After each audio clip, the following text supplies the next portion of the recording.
Here with Eddie Hearn live in Maryland for the Devin Haney weigh-ins. Eddie, how's everything? Like that. What do you mean? We are live. Oh, you want to be more energetic? Oh, you sounded a bit like a Dalek. Do you remember that thing? What was the Daleks in? Was it Star Wars or something? We are here for the weigh-in. Like that. I didn't have enough drinks in me today. I'm Yeah, sorry, I Eddie. need some tequila. Is that mezcal? Yeah, yeah. Everyone's drinking that these days. Pulque. I told you pulque. Yeah. Yeah, so I'm gonna get you that Drinking the mezcal, though, aren't they? tonight. No, I'm gonna get you for your birthday. I didn't forget. June 8th. Yeah. June 8th. Yeah, Mezcal's yeah. dangerous. Yeah, in regards to Devin Haney, I didn't get a chance to ask you about the Luke Campbell, Lomachenko mandatory. I was kind of confused because it's like Lomachenko's already a unified champion, and then for him to get a right to fight for a vacated title, like, Yeah, it was a strange one. And I've made my feelings known to Maurizio, who's a friend of mine, and I've got a lot of respect for him. Look, sometimes governing bodies want certain individuals to be their champions. I understand how it works. I don't like the fact that a champion from another governing body can waltz in and fight for a vacant title when guys in the division under that governing body have been aligning themselves to that division and have been loyal to that division for a long period of time. So we hoped it would be Devin Haney against Luke Campbell. It was Luke Campbell against Lomachenko, and now they've ordered Devin to fight Abdullayev in an eliminator to go on and fight those guys. So, but this is a good fight for Devin because, Moran is I'm not saying he's a world champion in waiting, but he's a world level fighter who will tell us everything we need to know about Devin Haney right now and where he's at, because he is 20. And I keep stressing this, I keep going on about it. It's not like he's 26, 27. He's 20 years old. in terms of what this situation you talk about, I feel like in life and even in boxing, there's always a way out of certain things, loopholes, right? And Mauricio, I asked him about if he's able to do that, like you said, certain organizations benefits, right? And I told him, have you guys ever tried to mandate a Wilder and Joshua, No, that's what I right? started thinking as So he told me I feel like I got educated that day. He said that they did try to do that WBC mandated, or they attempted to mandate a Wilder versus Joshua through their governing body. Now, maybe you could give me a more definitive I answer. don't know about that, and I've never seen or heard them mandate that fight. The problem is they can't really be responsible for what the split should be, but unless it's a vacant title. So, like, if you look at Lomachenko-Campbell, it's a 50-50 split, right? Vacant title, number one ranked, another guy from another governing body. For a champion, so they would have to come out and say, we order this fight. I mean, they can't really even order the fight, but they could put pressure on it. But what would they order it as? 60-40, 50-50? So they shouldn't really determine the split of a fight between two world champions. In another situation, like the Fury situation, they ordered that fight. No, Fury Wilder. Yeah? So they ordered that, again, at 50-50.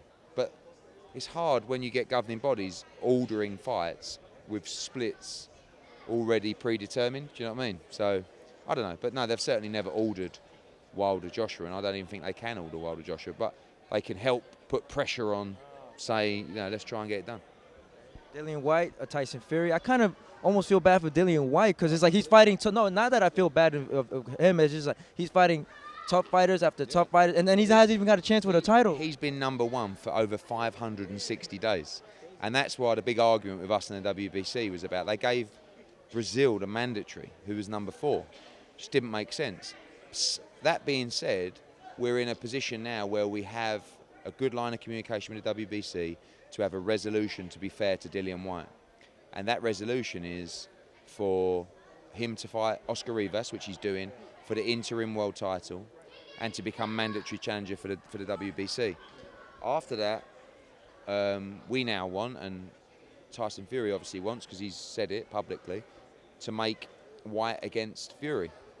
And the WBC will order that after Tyson Fury's fight, and he will have to confirm that in writing, that he accepts that fight. So it's exciting. But I think Dillian White is now on the verge of being the mandatory challenger for Deontay Wilder. In terms of Tyson Fury's co-promoter, Bob Arum, I know he said a lot of mean things about you. I'm pretty sure it doesn't bother you, right? But what intrigued me was that he was kind of demanding, like, oh, Fury should fight this person, Joshua, Wilder. If anything, my last resort will be boycott. Now, as a promoter, do you feel that's a good strategic move for Bob Arum to make it happen, or more of a move of desperation, knowing that he can't make those fights happen in his own behalf? No, I think you got really. I say four.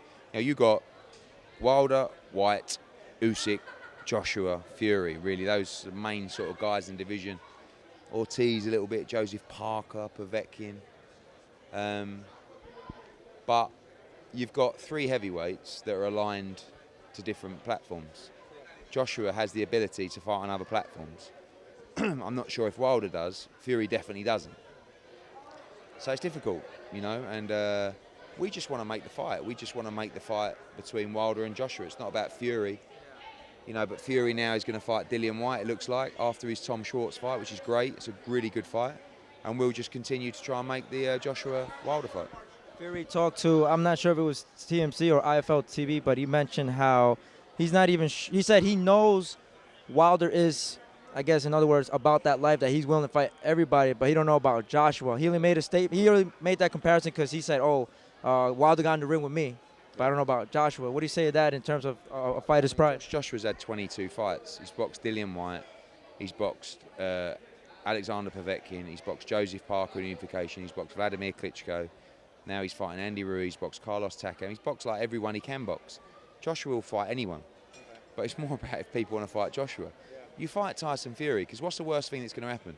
You get fiddled around. You don't get hurt. You don't get knocked out. You just get fiddled around, outboxed maybe. You box Wilder or AJ, they can be life-changing fights. They're dangerous fights. And I respect Tyson Fury for stepping up and fighting Deontay Wilder. But, you haven't got to worry about AJ's balls or his desire to fight. He wants to fight everybody. I got to give props to Deontay Wilder and Anthony Joshua because they're the only champions in the division. They always get tested. Joshua gets the, Okada and Vada. So UCAD, yeah. UCAD is the UK random testing program, and he signs up to VADA for testing for like 16 weeks before every fight. So, it's the only way you catch people. We saw it with the Jarrell Miller stuff. There are still people out there, fighters, top fighters, that aren't being tested, and it's very, very dangerous and very worrying for the sport. In terms of worry about the sport, yesterday I seen a video. Keith Thurman was kind of laying the challenge to Conor McGregor. Like, it seems like everybody wants to fight Conor. Like, Keith Thurman's lost his marbles. He's like, he's trying to promote this fight so bad, and he's doing a good job. He's promoting it. It's not really him. I like Keith Thurman a lot, but some people try and force like that thing, and he's never really struck me as that guy. So he's got a pay-per-view fight, and he's got to try and sell it. So. So it's more like just selling the It's an easy thing to do, and call out Conor McGregor. I mean, I wouldn't be surprised to see Conor McGregor back in boxing. But not with a Keith Thurman. Maybe an Adrian Broner. Oh, imagine that fight. Imagine the build-up to that fight. Broner always getting chances, eh? Who wins in that build-up? Trash talking. Broner or McGregor? Connor's undisputed trash talker. Lastly, Eddie, any words before we let you go? No, keep supporting. Tune in to Devin Haney tomorrow night, and make sure you get yourself to New York next week for a big, big week. Anthony Joshua, the biggest star in world boxing, US debut at Madison Square Garden. Gustavo Neri, AB Boxing News. Eddie Hearn without the turtleneck this time around. He got the summer gear going on, but thank you again, Eddie. We'll see you soon. Cheers, mate. Thank you.